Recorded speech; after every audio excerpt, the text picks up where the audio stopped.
Entre Finanzas e Impuestos TV. Aprendizaje con entretenimiento. Muy buenos días, gracias por estar con nosotros en su programa Temperatura Política, aquí en su canal Entre Finanzas e Impuestos TV, del que les dejamos como siempre aquí en la pantalla nuestras redes sociales para que puedan suscribirse y también puedan seguirnos en nuestro canal de YouTube y estar muy pendiente de todos los temas que platicamos en este y en otros canales, en otros programas del canal, perdón. El día de hoy vamos a platicar con un abogado que tiene muchos años y mucha experiencia en litigios y en temas de amparo. Lo invitamos a Temperatura Política para conocer los antecedentes, el desarrollo y la resolución jurídica de un tema que está repleto de condiciones políticas. Me refiero al caso del fiscal de la República, Alejandro Hertz Manero, contra la viuda de su hermano.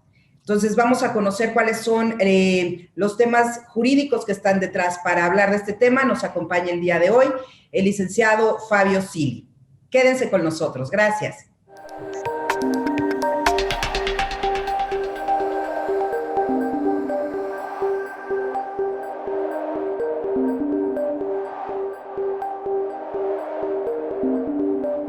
Temperatura Política, con la doctora Fabiola Sierra.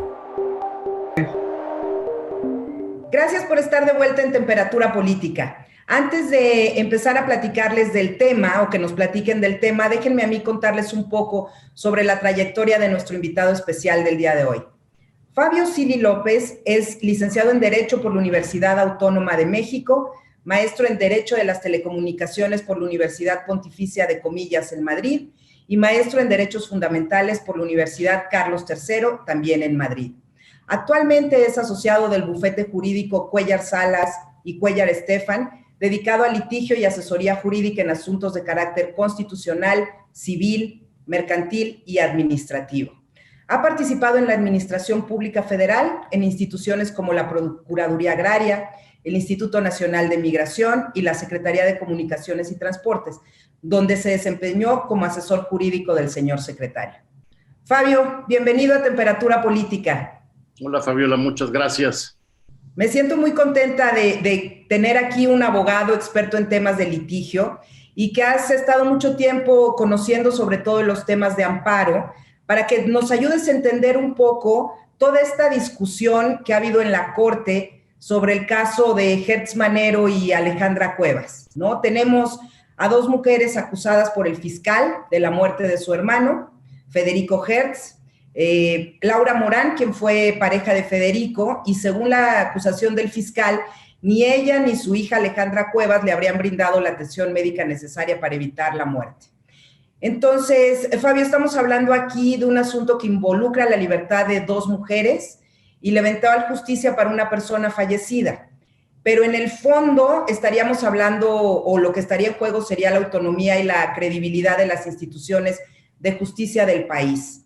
Entonces, Fabio, si quieres, para darle un poco de hilo a este tema, platícanos cómo ha sido este proceso judicial. Bueno, mira, debo empezar por decirte que en principio este caso, como tú bien lo sabes, como todo el mundo lo sabe, ha sido muy mediático. Y en algún momento, leyendo los medios tradicionales de comunicación o las redes sociales, me percataba de la existencia de este caso, pero nunca había la información de fondo que le corresponde, ¿no? Finalmente, pues, los periodistas no conocen de fondo la materia y la gente, el público en general, pues se deja ir por algunas cuestiones más superficiales que técnicas. O más políticas o ideológicas. Políticas e ideológicas. Y con motivo de la sesión, que me parece que fue del 22 de marzo, empecé también leyendo las redes sociales, algunas críticas que se hacían a la Corte, ¿no? En cuanto a por qué no, fundamentalmente ordenaron la liberación inmediata en aquella sesión de la señora Alejandra Cuevas. Entonces, me parece a mí, desde luego, sin mucho conocimiento por parte de quienes criticaban en este sentido, y tal vez inspirados inclusive en otro caso muy mediático que seguramente recuerdas, que es el de Florence Cassés. De acuerdo, claro, sí. Que finalmente también hay que recordar, hoy en día ya decimos, bueno, en su momento se ordenó su liberación inmediata, pero se nos olvida que ese asunto también se sesionó en dos ocasiones por la primera sala del de la Suprema Corte de Justicia de la Nación. Es decir, en una primera sesión no se obtuvieron los votos necesarios para ordenar la liberación inmediata. Es decir, que había la posibilidad de que la sentencia que eventualmente se dictó en su beneficio no se hubiera dado, ¿no? Hasta que se tuvo que turnar el primer proyecto, si mal no recuerdo, en ese momento se le turnó al ministro Arturo Saldívar, y posteriormente y cuando no pasó, pues no fue aprobado por la mayoría, se le turnó a la ministra Sánchez Cordero. Así es, también los protagonistas de la vida política del país. Así es. Y entonces, bueno, se nos olvida un poco eso, ¿no? No fue tan esporádico, o tan espontáneo la liberación de esta mujer, ¿no? En su momento. Aquí entonces es importante, yo creo que para poder entender lo que ha sucedido, un poquito los antecedentes del caso, ¿no? ¿Qué fue lo que sucedió? Y esto, como ya lo han reportado algunos medios, data del 2015, el año 2015, cuando el señor Gertz Manero, que no era fiscal general de la República, como lo es hoy en día, presenta una denuncia de hechos ante el Ministerio Público en contra de la señora Alejandra Cuevas y Laura Morán, primero por el delito de tentativa de homicidio y omisión de cuidados. Okay. Eventualmente esto varía y termina siendo la imputación por el delito de homicidio doloso de concubino. En el 2015 es cuando se da esta primera acusación. Eventualmente, el Ministerio Público, en las indagatorias que lleva a cabo con relación a estas imputaciones, determina el no ejercicio de la acción penal. Es decir, no encuentran los elementos suficientes para presumir la posible responsabilidad de las imputadas, ¿no? Ajá. Contra esta determinación se agotó algún recurso por parte del denunciante, y aquí se ordenó la práctica de nuevas diligencias y de nuevas actuaciones que efectivamente dieron como pie, ahora sí, ya la imputación del delito homicidio doloso de concubino. Pero estamos hablando, Fabio, perdóname que te interrumpa, de un momento en la historia en la que todavía el doctor Gertz Manero, me refiero a Alejandro, no al que falleció, sino el que acusa, todavía se encontraba fuera de la esfera pública. Como sector de la UDLA, pero no dentro de estas... El gobierno. Ajá, así es. Sí, así es, por lo menos en el 2015, cuando se da la primera imputación, ¿no? No tengo la fecha cierta de en qué momento, pero creo que fue ya ahora sí en el 2020 o 2021, cuando se determinó ejercer la orden, ejecutar la orden de aprehensión, y se dieron los hechos, pues, que están ahorita sujetos aquí a revisión por parte de la Corte, ¿no? Así ya es. Ahora sí, en posición, ya ahora sí, ejerciendo como fiscal general de la República.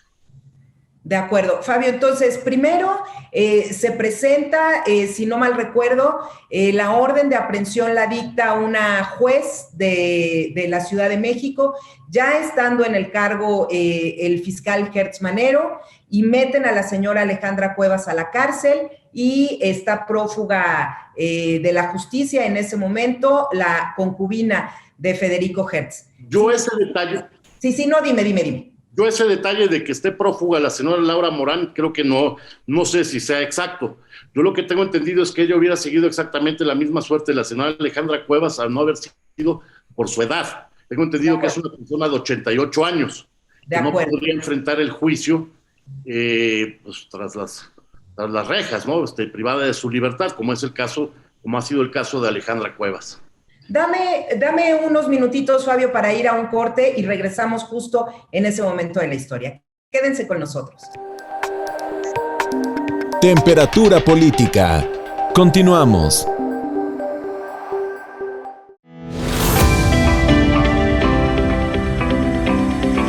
Entre Finanzas e Impuestos TV. Aprendizaje con entretenimiento.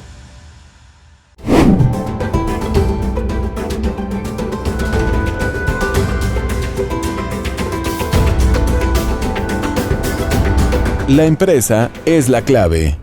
Con el doctor Sergio Sánchez.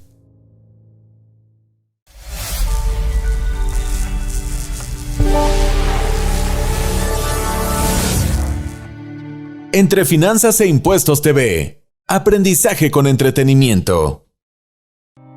Con el gusto de saludarles, su amigo y asesor Sergio Sánchez los invita a que cada martes a las 11 de la mañana nos acompañen en su programa Entre Finanzas e Impuestos, un programa creado para ustedes y en el canal también creado para ustedes, Entre Finanzas e Impuestos TV. Aprendizaje con entretenimiento. Los esperamos.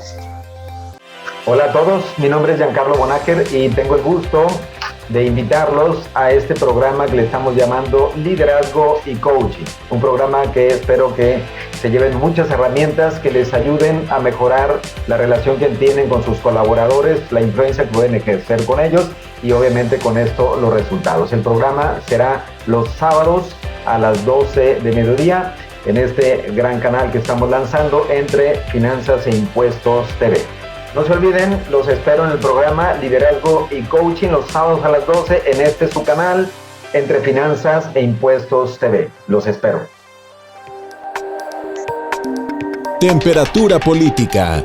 Regresamos. Gracias por estar de vuelta con nosotros en Temperatura Política y seguimos hablando del caso del fiscal Gertz Manero en contra de la viuda de su hermano. Nos habíamos quedado, Fabio, hablando del momento en el que ya nos aclaraste que, bueno, no sería en este caso una prófuga de la justicia porque por cuestiones de su edad, pues no podría ir a la cárcel. Pero hay algo, Fabio, en lo que me quisiera yo retomar o platicar en este tema. ¿Cuál es tu opinión acerca de las razones por las que la Suprema Corte de Justicia de la Nación decide atraer este caso?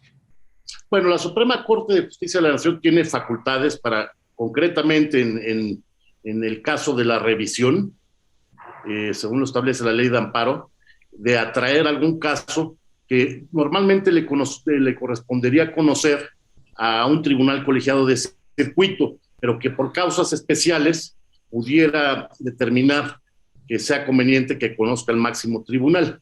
Ahora, aquí es importante tener en cuenta que no es un acto arbitrario o que quede sujeto a la voluntad de un solo ministro, es una determinación que se toma colegiadamente.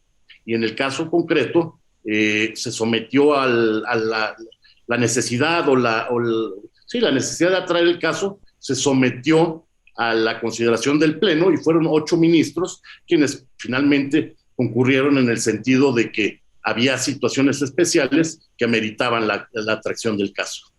Entiendo, Fabio, que estas situaciones especiales fueron justamente que se ponía en entredicho el actuar de las instituciones que procuran justicia en este país.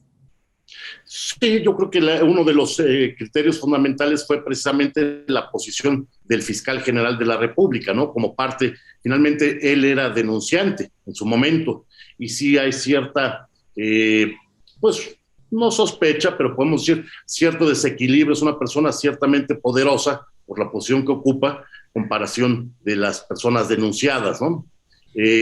Una cosa importante aquí es tener en cuenta, las autoridades responsables, quienes actuaron finalmente en contra de la señora Cuevas y la señora Morán, no fueron autoridades federales. No fue la Fiscalía General de la República quien actuó a través del Ministerio Público en contra de ellas, sino que fueron autoridades del Fuero Común, concretamente de la Ciudad de México. Ok, que llevaron a cabo la detención y posterior incursión de la señora Cuevas en una institución. Son ellos quienes llevaron a cabo, quienes dictaron la orden de aprehensión, quienes la ejecutaron y quienes en un momento dado en alguna audiencia, le negaron el privilegio de la libertad condicional a la señora Cuevas. Entonces, y las sujetaron a ambas señoras a proceso. Fabio, desde tu punto de vista estrictamente jurídico, ¿fue correcta la actuación de la Corte de atraer este caso? Yo creo que sí. Finalmente, a lo mejor esto es a toro pasado, ¿no? Pero finalmente el ruido mediático que ha generado, pues sí ameritaba esta circunstancia, ¿no?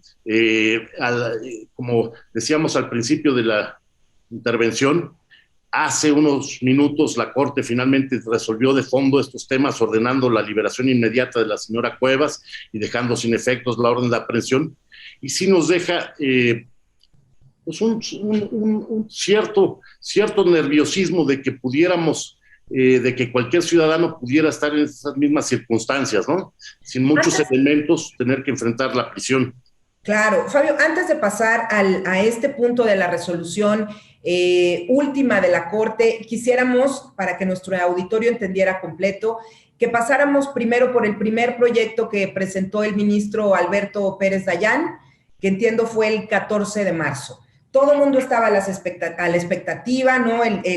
Los hijos de la señora Cuevas hicieron gran ruido mediático. ¿Y cuál fue qué proponía en aquel entonces el ministro Pérez Dayán? Él proponía finalmente confirmar el amparo que se había dictado por el juez de distrito. En ese amparo se detectaron algunas violaciones de carácter formal.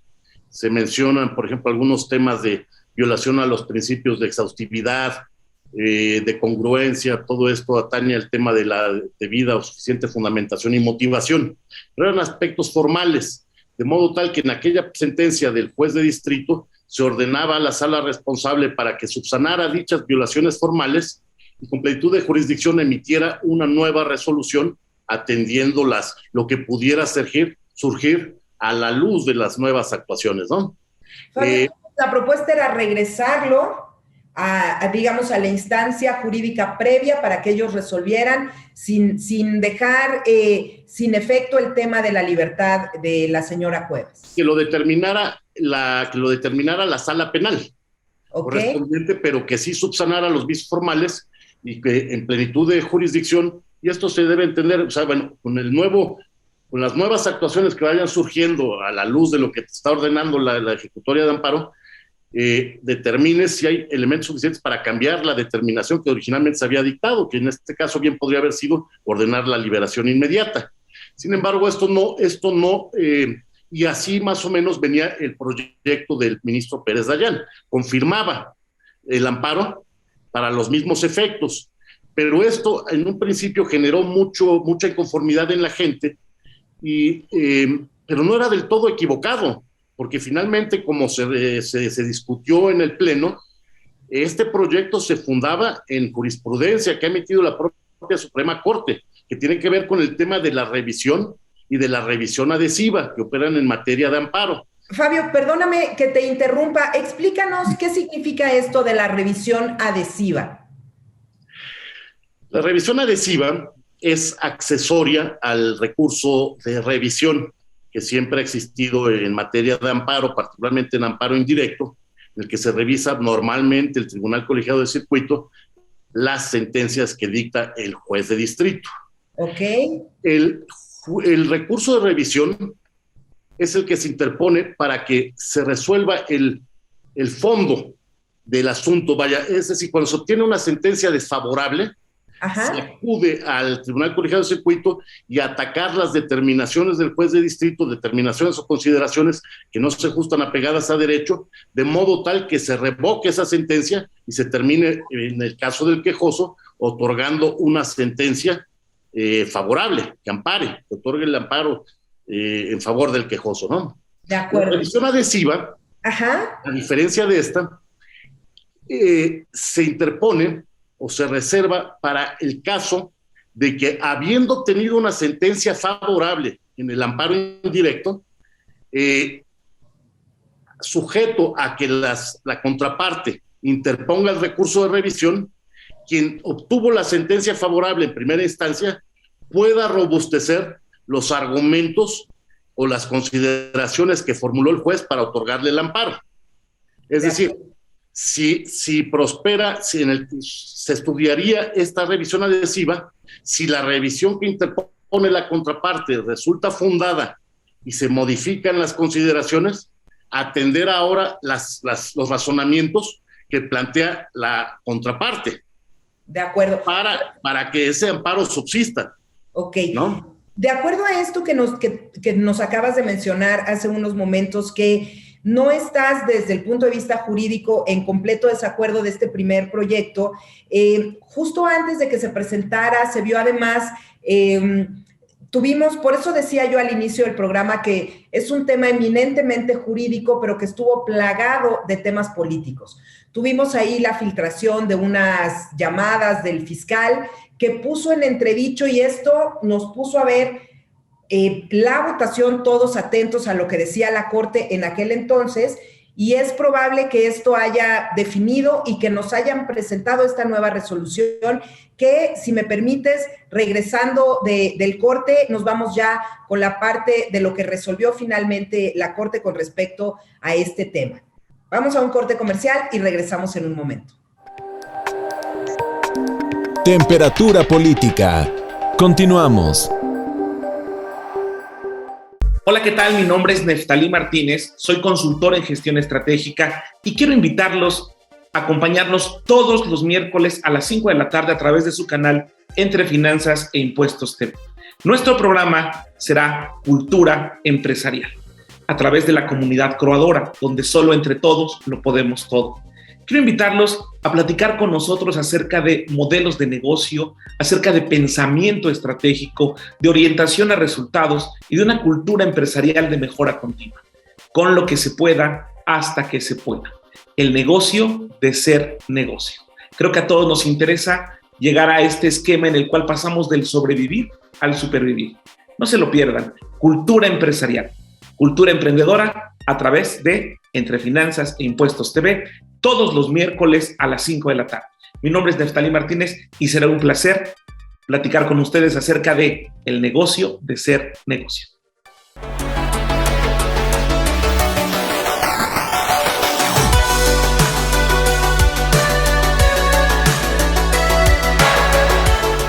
Entre Finanzas e Impuestos TV.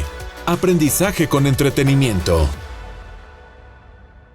¿Qué tal? ¿Cómo están ustedes? Mi nombre es Eduardo Torreblanca Jax, con una larga trayectoria en el manejo de economía, finanzas y sector empresarial mexicano desde hace ya varias décadas, y específicamente trabajando con micro, pequeñas y medianas empresas, que son las más en este país. 99.8% del total de empresas que hay en este país son de micro, pequeño o mediana dimensión, y de ellas vamos a hablar en Universo Pyme, aquí en este nuevo canal Entre Finanzas e Impuestos Televisión. Será un placer estar con ustedes todos los días miércoles, Universo Pyme, en este nuevo canal Entre Finanzas e Impuestos Televisión.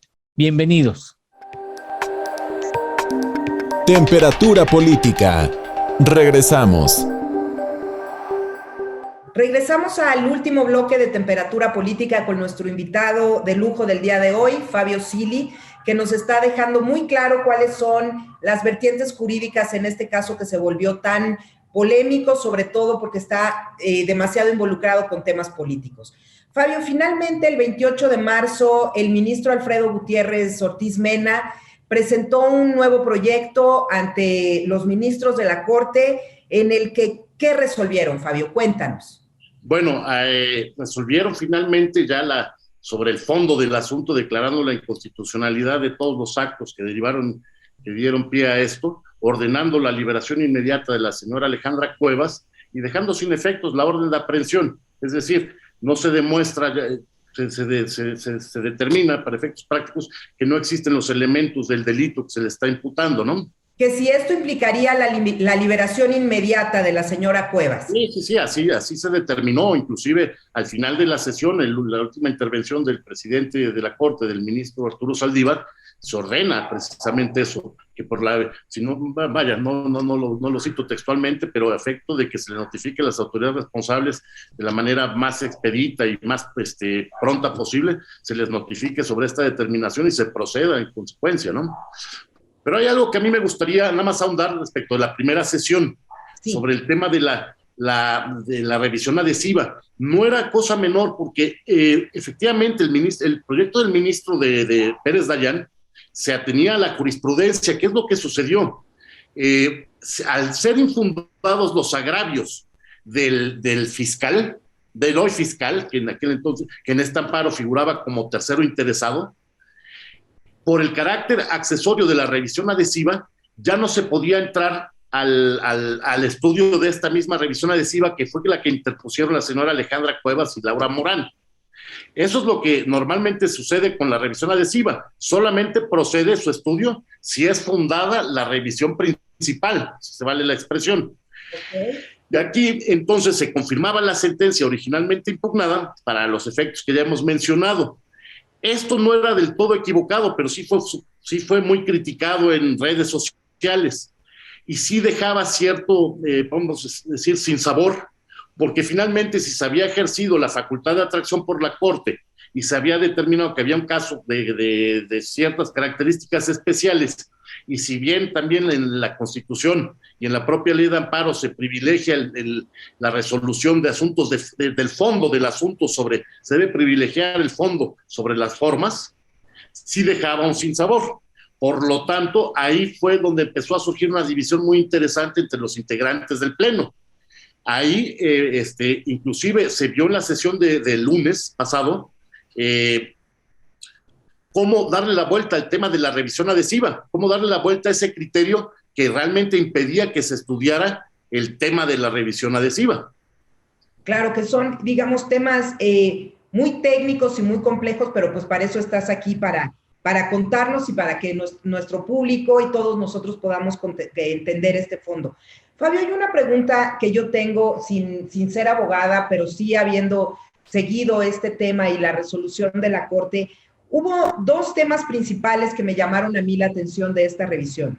Uno es el tema de esta figura jurídica que se llama garante accesoria, que parece que no existe. Esto es verdad por el tema de generarle que la esposa, la viuda, hoy viuda del hermano del fiscal, fuera como la garante accesoria, en este sentido, quien diera la garantía de preservar la vida del señor Federico Hertz. Eso es un tema, y el otro tema fue el tema de la perspectiva de género. ¿Cómo por el hecho de ser mujer tuviera que tener atribuidas estas funciones del cuidado de la persona enferma? Efectivamente, estos dos temas se trataron en la sesión de hoy, o en la sesión del pasado lunes. Sí. ¿Cómo podemos decir? El tema del garante accesorio, que es el que le imputaban a Alejandra Cuevas. Hay una figura de garante y de garante accesorio. El garante era la señora Laura Morán, y en mi opinión, aquí hay que tener en cuenta que era el artículo 16 del Código Penal de la ciudad, del Distrito Federal, donde se tipifica o donde viene establecida esta figura. Yo creo que la señora Laura Morán sí era la garante. ¿Por qué? Porque precisamente ella tenía un vínculo de concubinato con el señor que falleció. Sin embargo, la figura y ahorita volvemos a este tema, ¿no? Y en el caso de Alejandra Cuevas, yo no lo sabía, pero inclusive ni siquiera era hija del señor que falleció. Ella es hija de la señora Laura Morán, y a ella le pretendieron imputar el carácter de garante accesorio, que definitivamente no existe en la legislación. Okay. Entonces, pues por ahí, por un tema de estricta legalidad, pues sería causa suficiente, y así entiendo que sucedió, para absolverla de cualquier imputación al respecto. Pues simplemente el tipo penal que se le está imputando, no, ella, su conducta o su calidad no encuadra dentro del mismo, ¿no? Fabio, antes de terminar el programa, que seguramente este tema nos va a dar para hablar de otros más, y espero contar con tu participación de nuevo aquí con nosotros, no quisiera yo dejar de lado el tema político, ¿no? Creo que este fallo que se dio en la Corte, no sé si tú coincides conmigo al respecto, deja al fiscal en una posición complicada, ¿no? A la vista del tiempo y todo el esfuerzo que ha dedicado a como un asunto personal, y que en un lugar similar queda la Fiscalía de la Ciudad de México.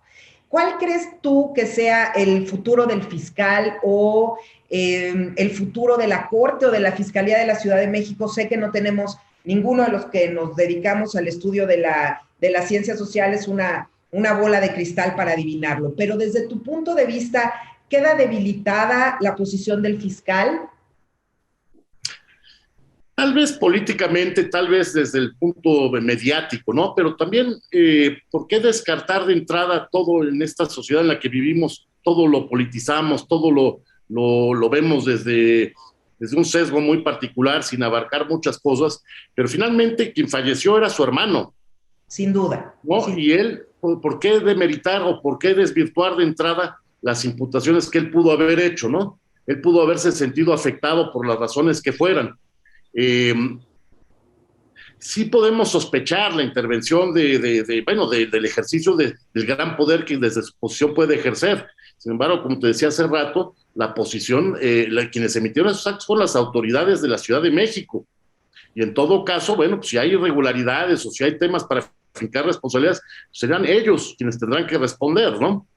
Yo veo a la Corte, finalmente me parece que yo recomiendo que se vean las sesiones, ambas sesiones, ejercicios muy interesantes. Yo la veo muy fortalecida porque finalmente también en los medios todo es muy sesgado, en las redes sociales estamos, como es evidente, viviendo en un momento una sociedad muy polarizada, donde se pierde mucha objetividad. Finalmente fue por unanimidad la libertad que están decretando en favor de estas personas y me parece algo muy positivo que fortalece a la Suprema Corte de Justicia. Sin duda, Fabio, tienes toda la razón en esto que nos has mencionado y es nuestra intención justamente aquí en este canal, entre Finanzas e Impuestos TV y aquí en Temperatura Política, que podamos tener expertos que nos ayuden a conocer los temas de fondo. Una vez más, Fabio, yo te agradezco mucho tu participación en este programa y espero verte pronto para hablar de otros temas. Muchas gracias, Fabio. Con todo gusto, muchas gracias. Muchas gracias. No dejen de vernos y de seguirnos en nuestras redes sociales y de suscribirse a nuestro canal. Que tengan muy bonito día.